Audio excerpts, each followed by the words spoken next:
You were not born a conqueror. You were born a boy named Temujin, and right now your hands are busy with something small enough to matter. You are trying to keep your family alive. Your father is still alive when the first decision that shapes everything is made. He takes you with him to arrange a marriage alliance, because alliances are survival, and survival is the only currency that counts. You are young, but you understand enough. Families that stand alone die. Families that bind themselves to others might live. You watch, you listen, and you learn how much of life depends on promises made by men who do not fully trust each other. Then your father dies. It is sudden, but not unexpected in a world where death is always near. Poison, betrayal, calculation, it doesn't matter. What matters is what happens next. The men who once followed your father abandon your family almost immediately. They take the livestock, the weapons, the strength that once protected you. They leave you, your mother, your brothers, your sister, stripped of everything that made you safe. This is the moment. Not a battlefield, not a crown, a choice. You can accept this. You can shrink into nothing and hope to survive as prey in a world of predators. Or you can decide that this will not be the story of your life. You decide. You begin with hunger, because hunger is immediate. You hunt, you gather, you fight for scraps. Every small decision matters: where to move, who to trust, when to risk confrontation. Trust is dangerous now. Trust is how your father died. But isolation is worse. Alone, you are weak. With others, you might be betrayed. You choose carefully, and sometimes you choose wrong. At some point, the boy you were stops existing. It doesn't happen all at once. It happens when you kill for the first time, not in battle, but in desperation. It happens when you realize that hesitation is a luxury you cannot afford. It happens when you understand that survival sometimes requires becoming the thing you fear. You are captured. That is another turning point, another moment where your life could end quietly.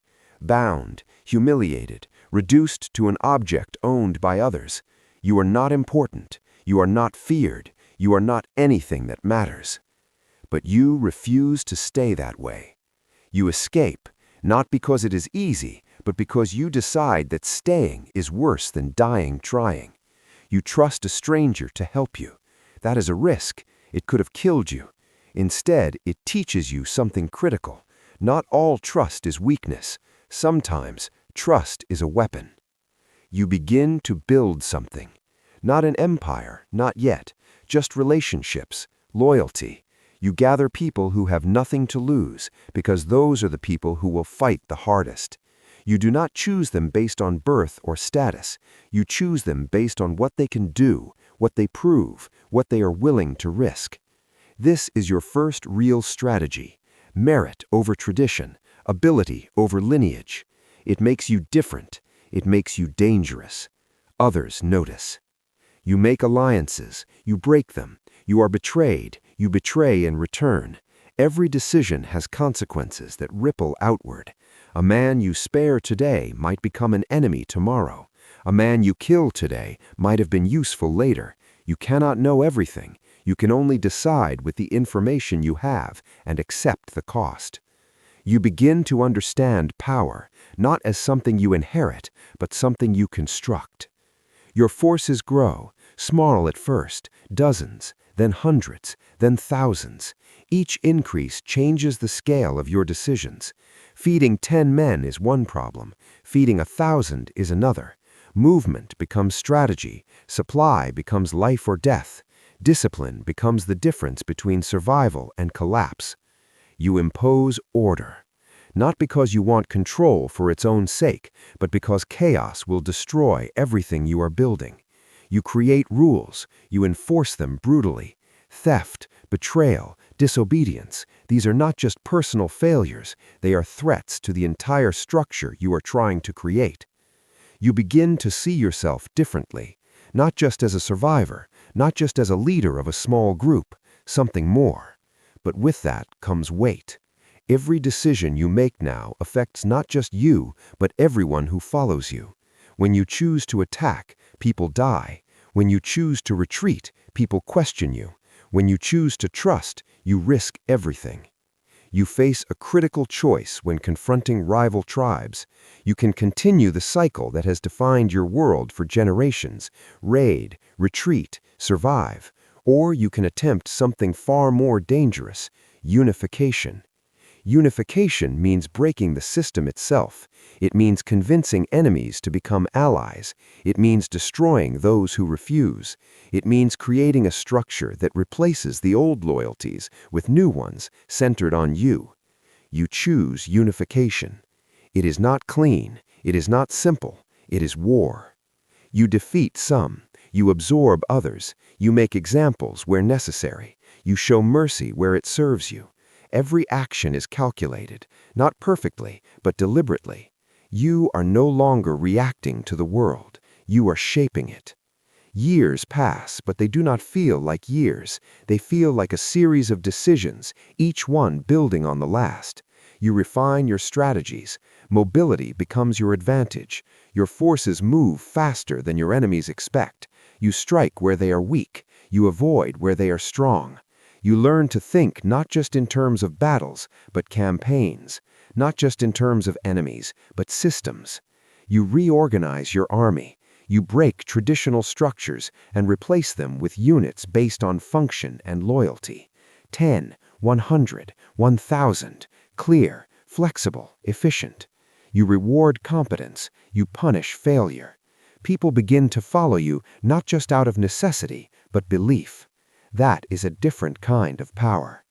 But belief is fragile. You must maintain it. You must justify it. Every victory reinforces it. Every failure threatens it. You become increasingly aware that your rise is not inevitable. It is a constant negotiation with chance, with human nature, with your own limitations. You make mistakes. You trust someone who betrays you. You misjudge an enemy. You push too hard, too fast. Each mistake costs you men, resources, momentum. But each one also teaches you. You adapt. That becomes your greatest strength. Not just force, but flexibility. Not just power, but learning. Eventually, the moment comes when your position changes fundamentally.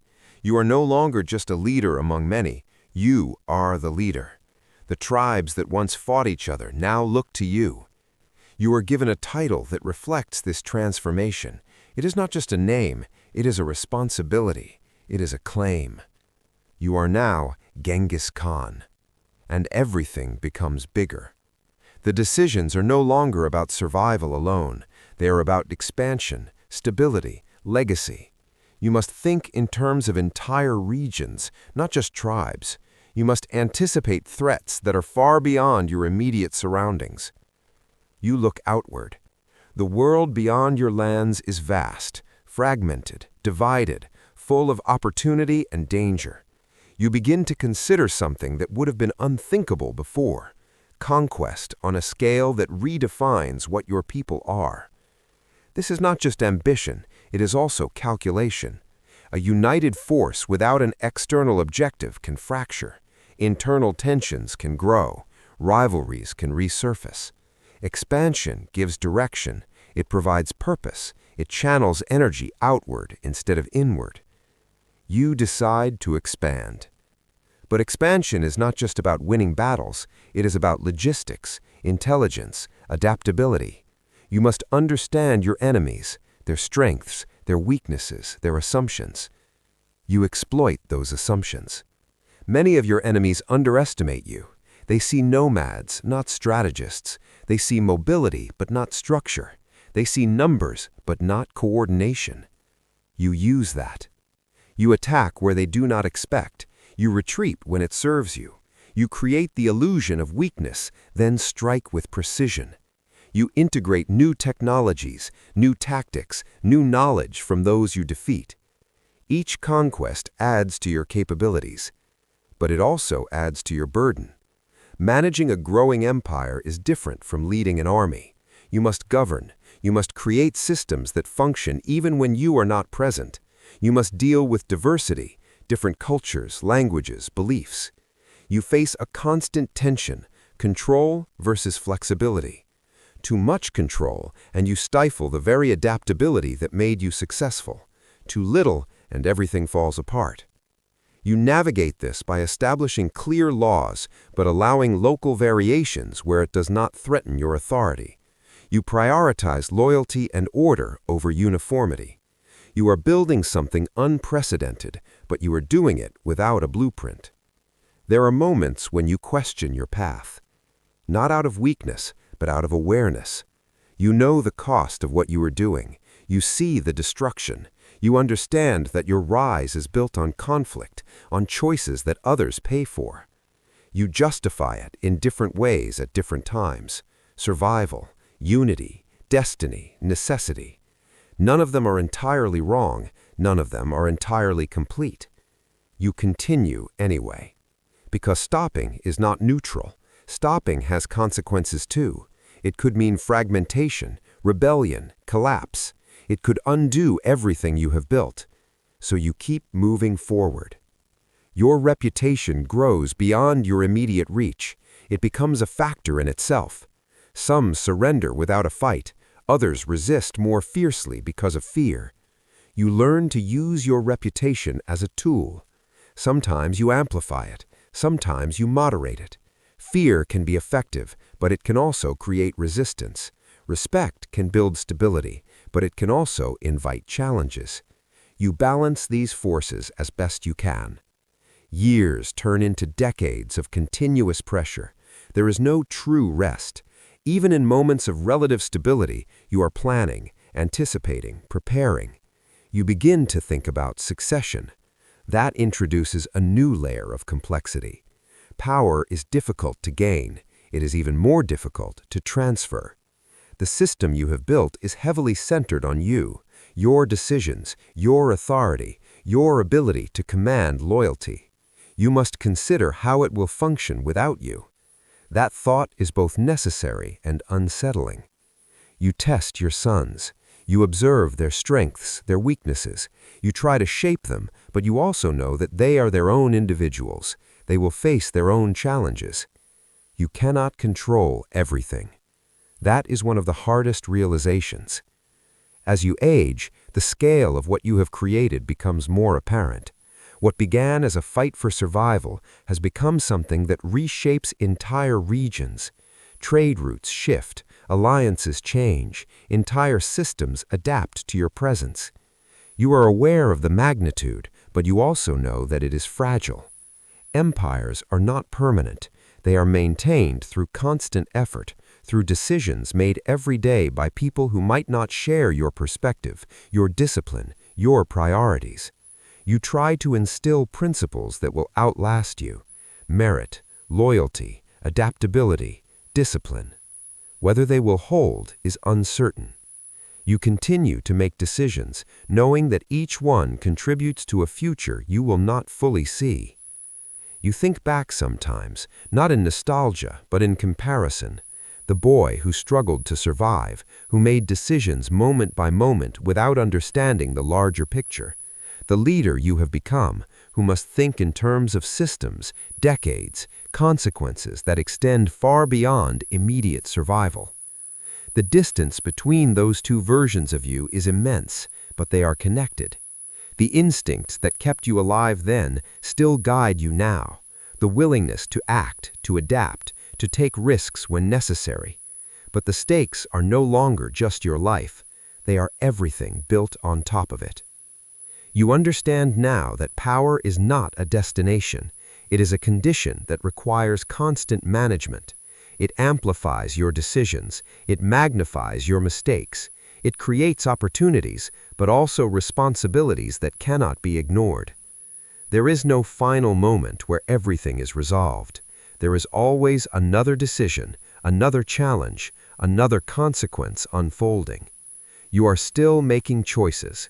You are still navigating uncertainty. You are still balancing ambition, necessity, and the cost of both. And even as your influence stretches across vast distances, even as your name carries weight in places you have never seen, You know that the core of it remains the same as it was at the beginning. A series of decisions made under pressure, with incomplete information, where doing nothing is as much a choice as doing something. You are Genghis Khan, and the world you have shaped is still shaping you back, one decision at a time, with no clear end in sight.